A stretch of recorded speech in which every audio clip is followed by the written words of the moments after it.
Hello and welcome to day 161, Becoming Peace, Meditation, and Inspiration. We're starting a new week, and the name of today's session is Constant Change. Understanding that life is a constant metamorphosis. The one true thing you can count on here in mortality is change and uncertainty. So today, surrender to the thoughts that will be presented and consider what might come up for you as the Spirit directs your thoughts and inspirations today.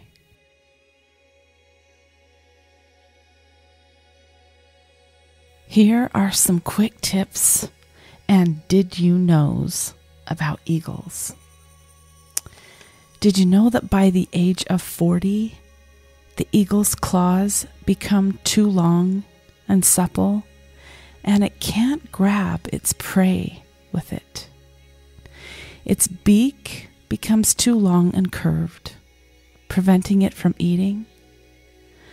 The feathers on its wings and chest become too thick and heavy and prevent the eagle from flying. The eagle is now faced with a choice, either death or a long and painful period of change lasting 150 days.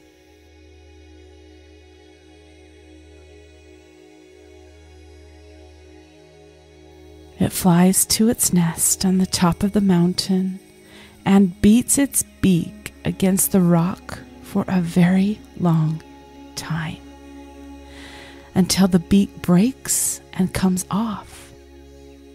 Then it waits for a new beak to grow and tear its claws out. When new claws grow, the eagle pulls out its over-heavy plumage on its chest and wings. And then after 5 months of pain and torment with a new beak, claws, and plumage, the eagle is reborn and can live another 30 years. Very often, in order to live, we have to change. Sometimes this process is accompanied by pain, intense fears, and doubts. I know you know what I'm talking about. We get rid of memories, habits, and traditions from the past. Only freeing ourselves from the burden of the past allows us to live and enjoy the present and prepare ourselves for the future.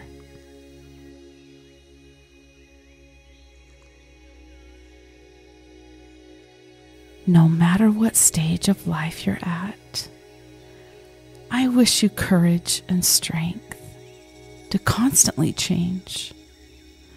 I believe that one day we will all meet in the air. This was by an author unknown, and I appreciate their words. Whoever penned these words are beautiful.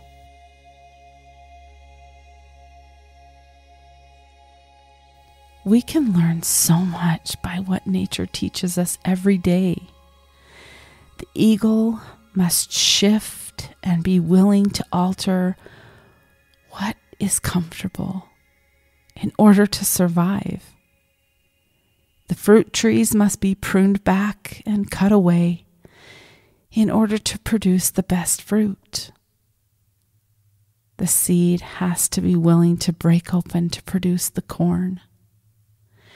And clouds must break open and change to produce much needed rain, and so on and so forth.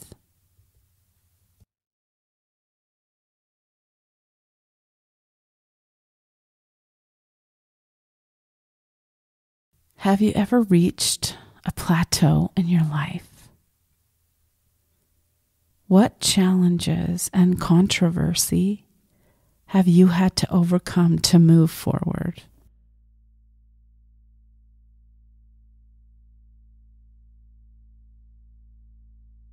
For me, it's been leaving behind the life I thought I would have and live in order to find peace in the present, or leaving a stressful job in order to heal my heart and soul.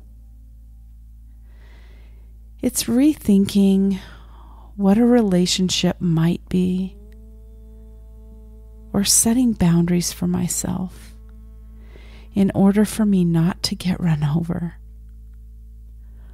What is it for you? What 150 days do you face in your life to bring about a peaceful change?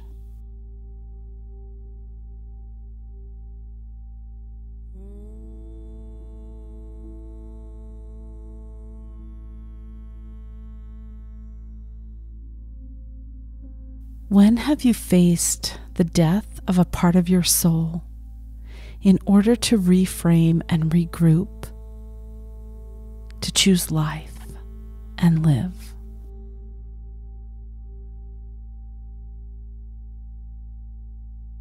And what's been accomplished with these shifts?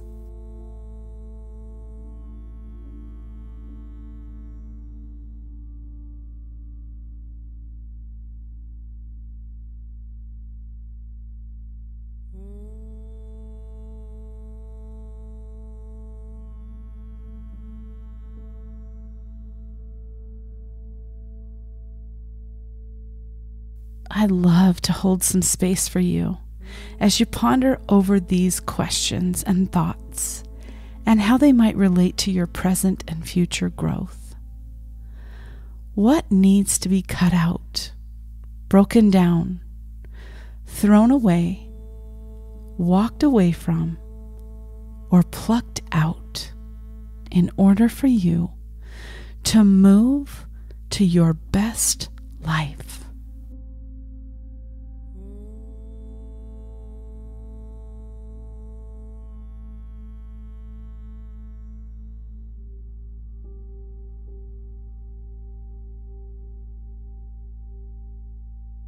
I'll mind the time until you hear a soft bell. Enjoy this time you're taking for yourself.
Okay, let's come back.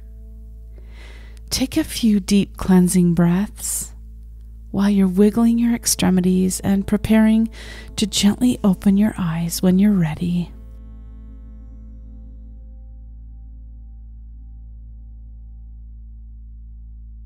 And as we bring today to a close, there's a law. A law decreed that in order to build anything, a house, a heart, muscle tissue, relationships, or a family, there must be something that dies or changes in order to build anything. It's that 150-day concept that sometimes we get comfortable in our ways and don't love the idea of anything in our world having to change or alter.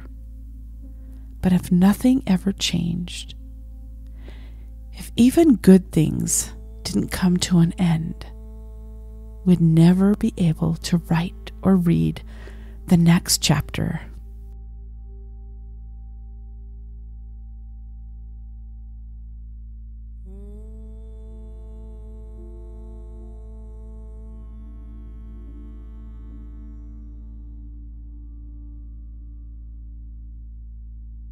I hope this session has been helpful and that the insights that were revealed to you today to create just a little more peace in your life.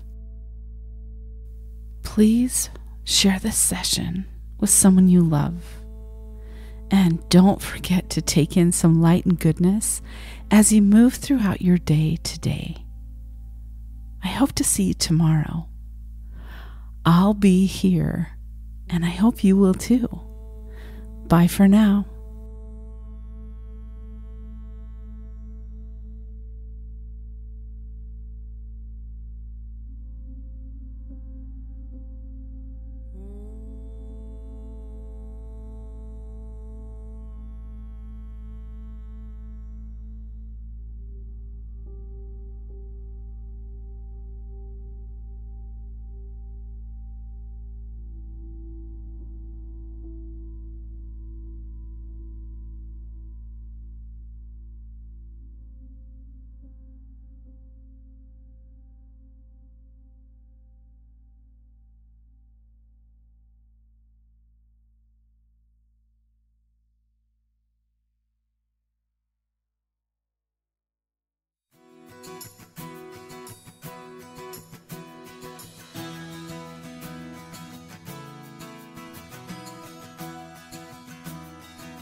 Welcome to Becoming Peace Centering Thought Meditation for day 163.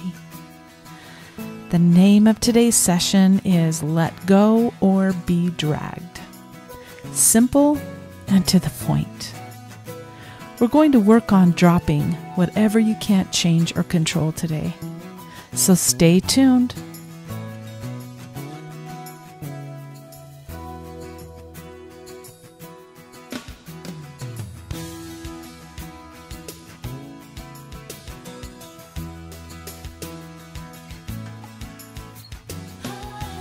This faith-based rest stop is a respite for your soul. Surrender to the goodness you get to experience today.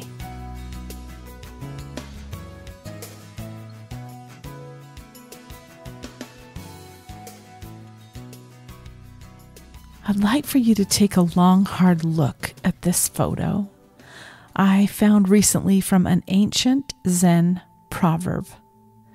Let go or be dragged.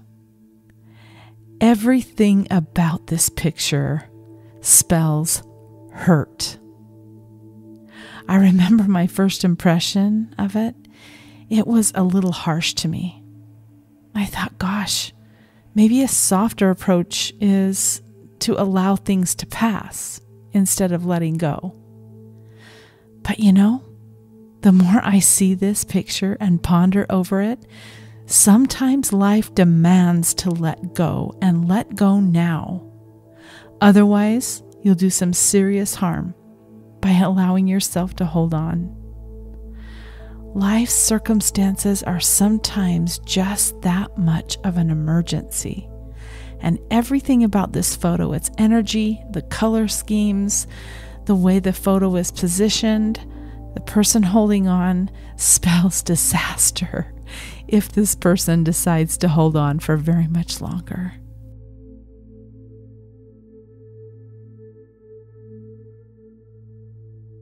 Well, I could immediately relate to this infographic. You know, I have a Rottweiler that just turned 2 years old. And we just moved to a farm, and I think there might be at least 25 stray cats around. Every time she bolts out the door, she is raring to go, hoping she gets the entertainment of chasing one of the feral cats. She's never caught one yet. They're all too quick for her, but being on the other end of the leash, trying to hold her back, she could pull me to China if she really wanted to. And when she begins to bolt, I'm smart enough to let go or be dragged. I guess you just have to evaluate what you'd rather do. Hold tight, risk your life and be dragged, or actually embrace some peace and let go. In that moment, when Addie the Rottie makes up her mind she wants to chase the cat, I don't have the pleasure of just allowing this to pass. She's just too strong for me to hold her back. We're working on this, by the way. Trust me, it's a process for her to learn how to put the brakes on.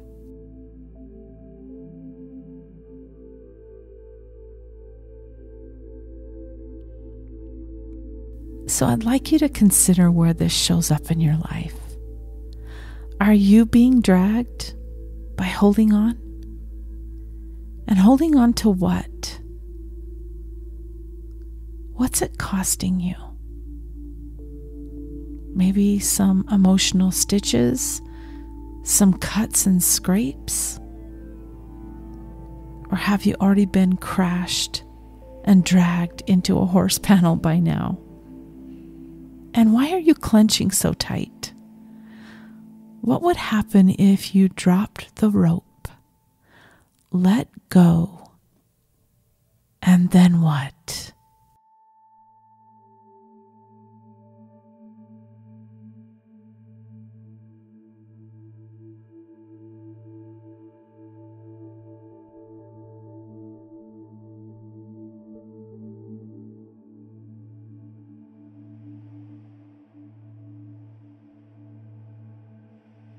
I'd like you to take a couple of deep breaths in and out. Center yourself by closing your eyes, sitting in a comfortable position with your feet on the floor and your hands resting in your lap. And I'm going to give you some time to think about this. Think long and hard about what this visual image of this proverb speaks to you. I'm going to give you some time until you hear a soft bell.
Okay, let's come back now.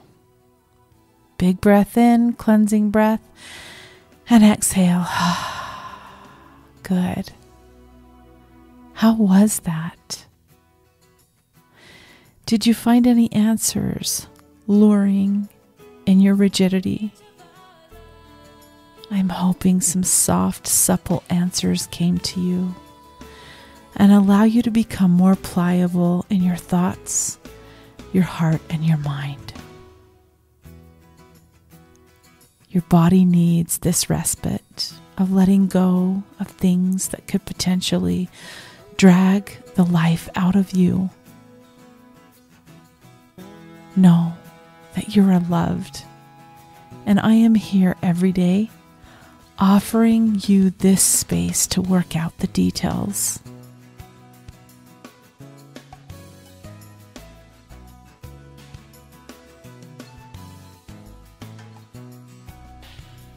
Embrace a little more light today in your travels than you did yesterday, and share this session with someone you dearly love.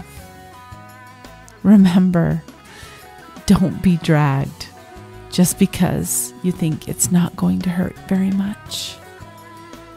Be brave. I hope to see you tomorrow. Bye for now.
Welcome to day 165, Becoming Peace Guided Meditation.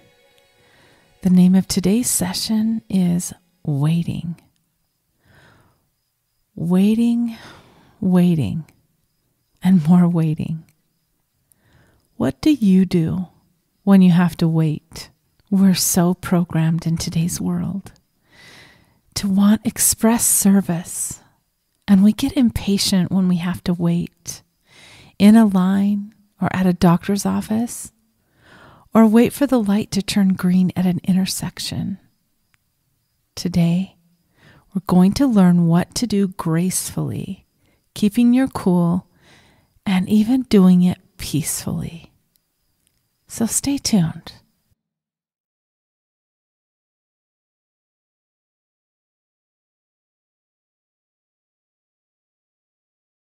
What are you waiting for? Waiting is an unavoidable fact of life. And often when we're waiting in traffic at the DMV for our food to arrive, we grow impatient or frustrated. We focus entirely on getting to the front of the line and completing the task.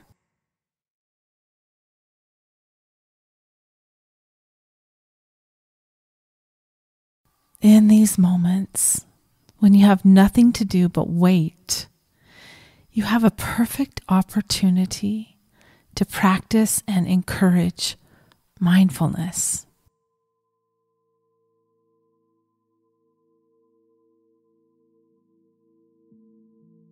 And you can begin this practice whenever you're waiting during your day, no matter what you're waiting for. Whether you're physically waiting in line or waiting on hold on the telephone, use the experience of waiting as your cue to practice.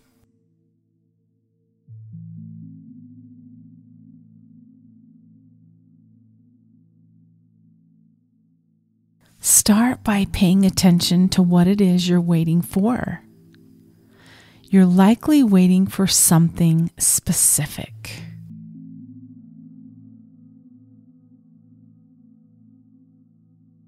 Bring this to mind, recognizing the nature of the experience. Check in to see if there is any impatience or frustration present with the waiting.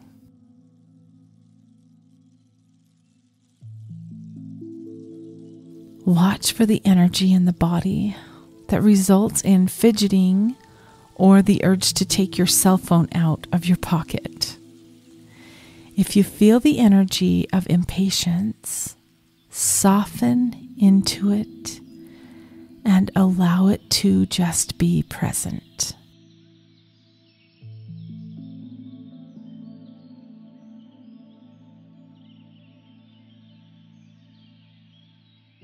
Feel your feet resting flat on the floor, the chair under you, the wall behind you.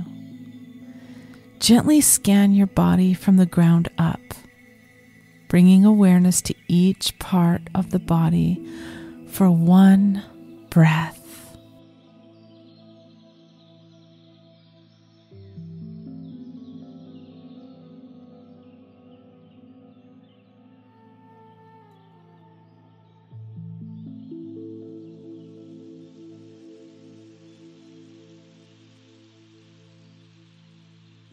Go ahead and try this with me now as practice.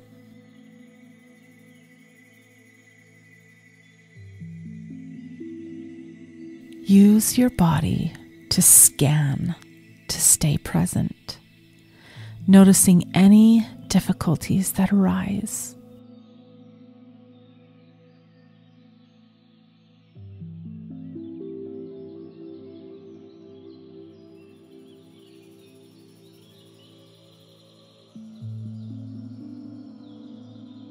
When you move forward in line or get to the end, continue practicing mindfulness of the body. Notice if your body relaxes or gets excited when you get to move toward the front of the line.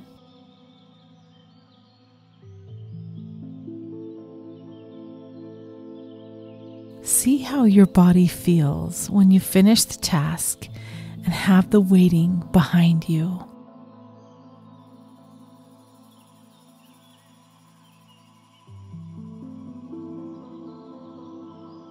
Just remember, you can use this skill anytime. In fact, you can save this meditation in your YouTube account and come back to it anytime you want. You can practice the skills you learned here at any moment whenever the need arises.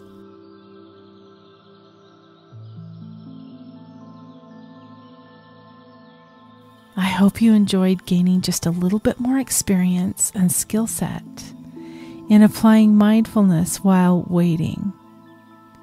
And I'll be back tomorrow. I hope you're able to join me. Bye for now.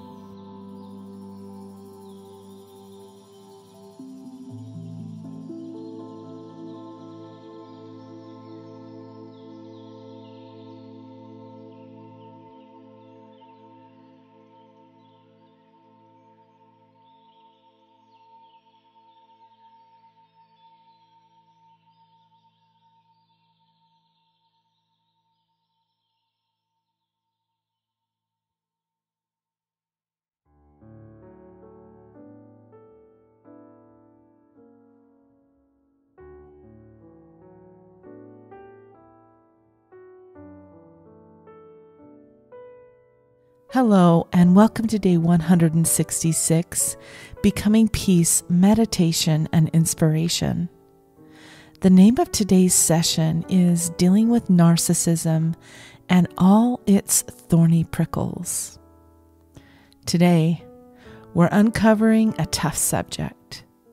So many families are struggling due to this mental health disorder, and today, I'd like to shine some light on this topic, so that it can come out of the dark and into the light. It's always easier to cope and place challenges when they come to light. So if you know someone who's struggling with having a narcissist in their life, please consider sharing this content, because today we're going to uncover a little bit of what narcissism is, as well as 3 skills that you can implement if you have someone close to you who fits the description, either in tendencies or a full-blown narcissistic diagnosis.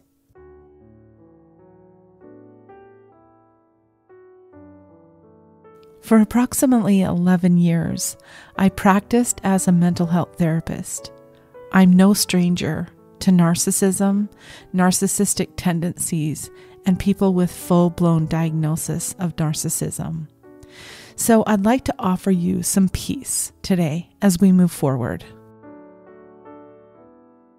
And I've avoided this topic for several months, but so many questions keep coming to me individually of people who want the desire to understand what narcissism is and what to do about it.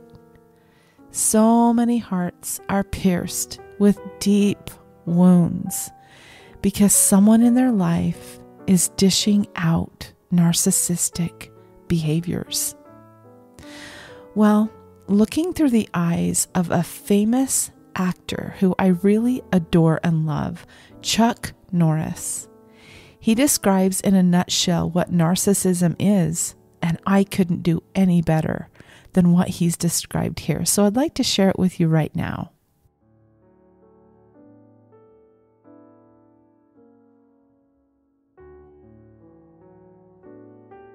So just take a deep breath and listen to what he describes narcissists are. They're like a puzzle with missing pieces, incomplete and fragmented. They believe themselves to be a complete package, but they're just a work in process, forever. They're like a song with only one note.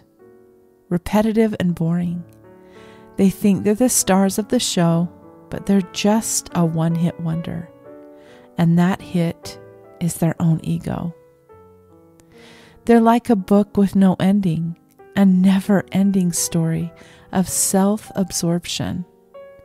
They think they're the authors of their own destiny, but they're just writing the same chapter over and over, and it's getting old.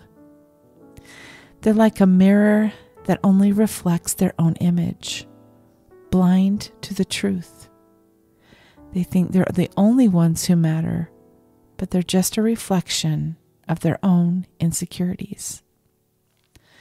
They're like a storm that only brings destruction, leaving a trail of hurt behind. They think they're the center of the universe, but they're just a tornado of self-destruction. They're like a garden with only weeds, choking out the beauty around them. They think they're the gardeners of their own lives, but they're just suffocating the beauty of others. They're like a river that only flows inward, never giving, only taking. They think they're the source of all wisdom, but they're just a dry well of selfishness. They're like a flame that only burns brightly for themselves, leaving others in the dark. They think they're the light of the world, but they're just a flickering candle of ego. They're like a work of art that only celebrates themselves, a masterpiece of self-worship. They think they're the Picassos of their own lives, but they're just painting a portrait of narcissism. They're like a journey that only goes in circles, never arriving at the truth. They think they're the navigators of their own destiny, but they're just lost in the wilderness of their ego. Interesting words from Chuck Norris. He pretty much nails it.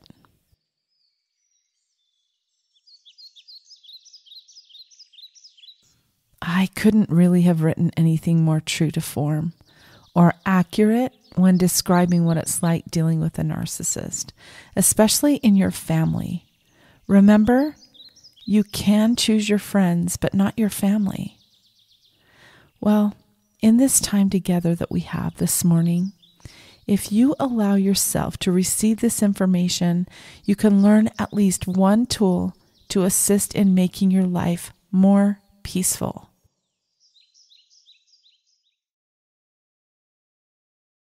Dealing with individuals who present with narcissistic tendencies can be some of the most difficult work you will ever do. I'm not going to be able to sugarcoat much of anything we're talking about today. And like I said before, if we can cope in the light and not keep ourselves shrouded in darkness, it's a much easier road to travel. Also, drop the shame if this is something that you struggle with. Narcissism riddles all of our lives in some way, shape, or form.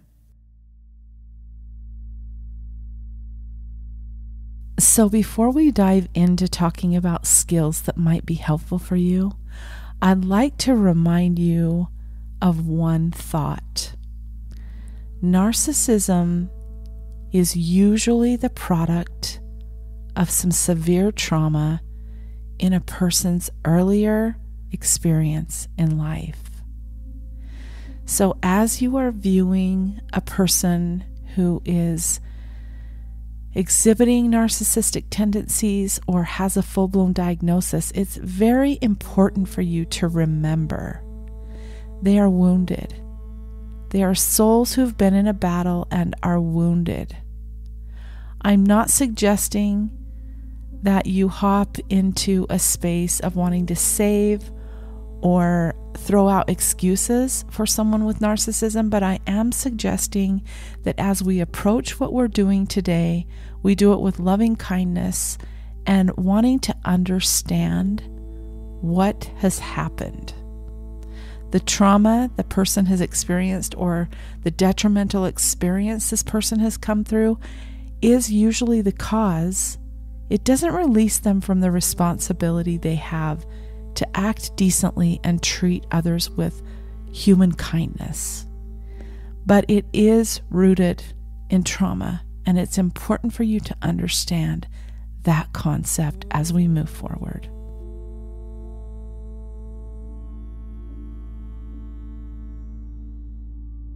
So let's dive into some of the skills that might be helpful for you. The first thing I'd like to suggest, we're going to cover 3 skills today. The first thing I'd like to offer is for you to make sure you're being fed and nurtured yourself. Setting aside time to ground yourself, keeping yourself in a good space mentally and emotionally and spiritually will greatly enhance your coping skills. What are you doing to tend to your own needs and mindfulness?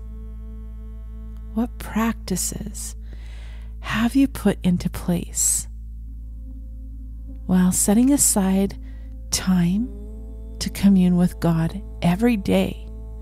Healing your soul and taking time to center yourself is going to be foundational. And I know that sounds trite, but it really is a key factor here in dealing with this topic. Whatever that looks like for you. So what does it look like to you? What patterns and habits can you establish today to help you on this important, critical journey?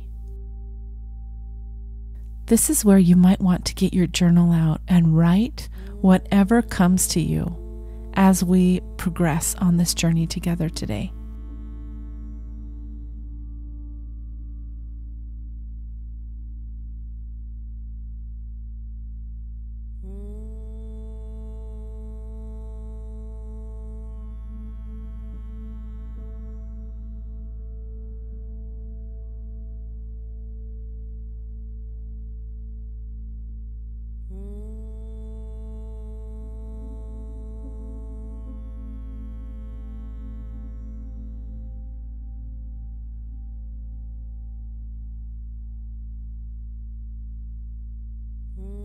The second skill I'm inviting you to consider is understanding that narcissists usually do not change. What you see is what you get. When you expect this person to treat you differently than they always have, you are setting yourself up for a grave disappointment. So developing the skill of focusing on only what you can change is the key. Do not expect others to do anything differently than what they've shown you that they are willing to do, period. If you need to alter your state of mind and or the way you cope, do that. But do not expect a person with narcissistic tendencies to change, because they most often do not. Is there something you can do to make your day run more smoothly? What can you do? Just keep the focus on what you can do to keep yourself safe, what you can do to set your boundaries. Only what you can do, not what someone else and what your expectations are that they do.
Okay, great work on the first two. The third piece of inspiration I'm offering today is to not allow yourself to be sucked into their drama. You have to get really good at shutting out the negativity, not taking things personal, and not taking their drama into your heart and responding with an emotional response. You cannot receive their flying arrows and be at peace. You just can't. You have to decide you're going to experience peace and not allow the toxicity to penetrate your heart and soul. You know, the one-liner digs, the little gaslighting comments. No, don't emotionally embrace those. And you've got to learn to practice the skill of laying them down. Never receive them. So in a nutshell, ignore the behaviors, just like you would ignore a 2-year-old who's demanding that they have their second Snickers bar. You just don't allow yourself to get all in an emotional uproar. Please, this is key. This is not worth it. The one-lining stinger comments, the verbal badgering, the toxic gaslighting. Don't try to set things straight and prove your point and make sure they know you're right. Just walk away. It's not worth the fight.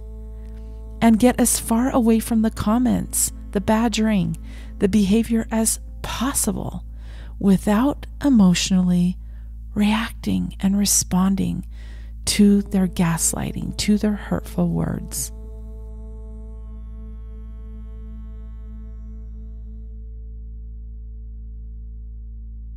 Does this make sense?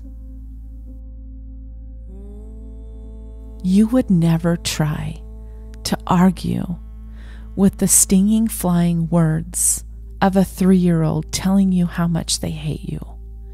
You never would argue or take that as something gospel inside of your heart. They're 3 years old. They're not mature enough to even understand what they're saying. So don't let this person, who is an immature, emotional, trauma-induced person, to have any hold over your emotions.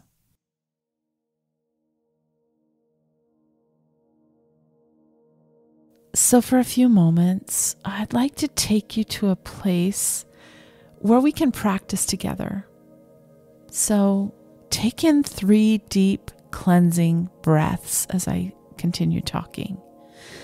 Settle in to a comfortable position and close your eyes if you feel comfortable.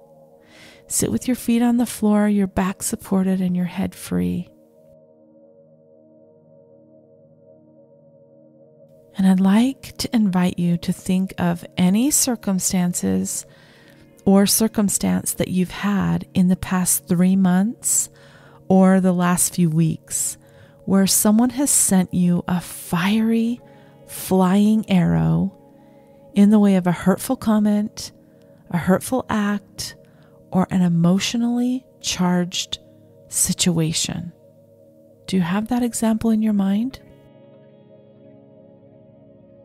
Let the situation arise inside of your heart and mind and go to the moment that this hit you.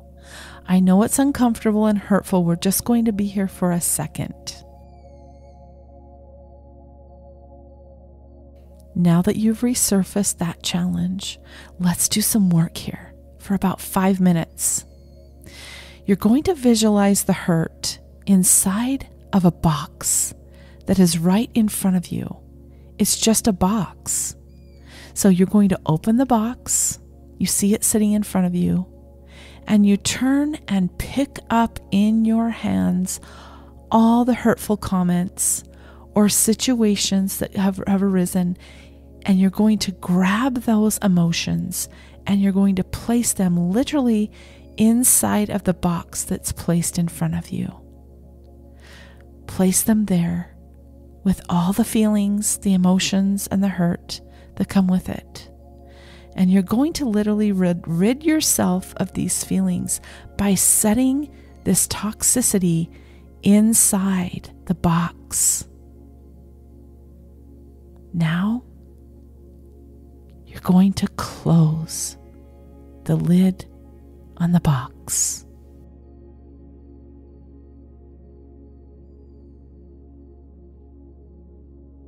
Good.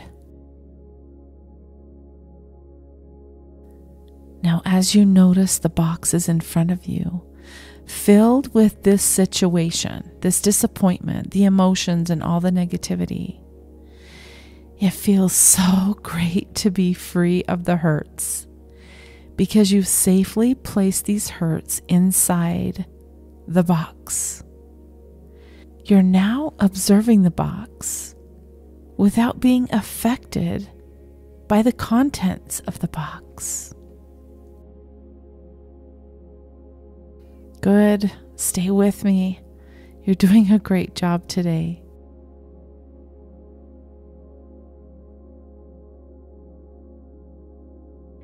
For the first time, you get to realize that the box can be in front of you and not having negatively affected you. Did you hear what I said? For the first time, you get to realize that the box can be in front of you and not having negatively affected you. It can be right in front of you, but you're not experiencing any of the emotions inside the box any longer. Because what you're choosing to do is you are choosing to shift your focus. And you're choosing to shift that focus in the stories that you tell yourself. Life is all about the stories we tell ourselves. And it's true in this instance as well.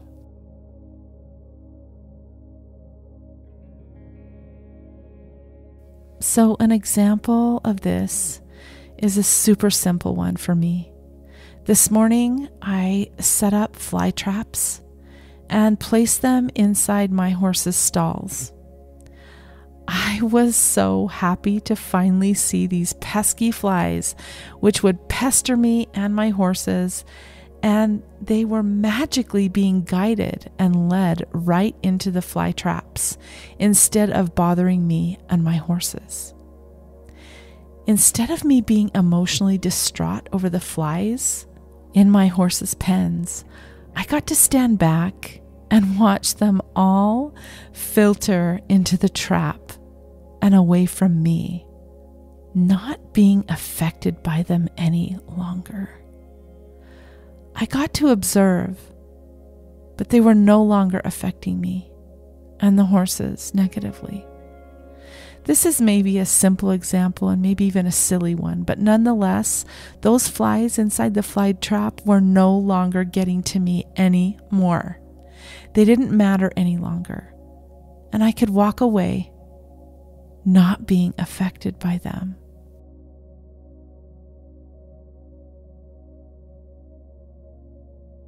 So we're going to practice. This is what I'd like you to envision for the next few moments. I'm going to mind the time while you are experiencing placing the narcissist behavior in your life inside the box, right in front of you in your imagination. So let's practice until you hear a soft bell.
let's come back now. Slowly and gently, take some deep cleansing breaths and coming back from the safe space inside yourself. You have done so good today. This was a little more difficult today than most days. A little more emotion, a lot of triggers possibly, and a little more peace that you obtained because you were willing to go to a safe space together and learn a new skill. If you were even able to practice with 30-second success, we have done good today. This is hard stuff. This is tough stuff. And statistically, every person on the planet has experienced the hurts and despair resulting in interactions with a person who has narcissistic behaviors. Learning how to gain skills which can help you thrive are what this channel is all about. Even though this has been a little bit uncomfortable today, you did it, and I am proud of you. Keep practicing and embracing a little more light and peace in your life every day, because winning is a culmination of adding little bits of light to your life. I hope you'll consider sharing this content with someone you love. And I will be back tomorrow. And I hope I'll see you too. Bye for now.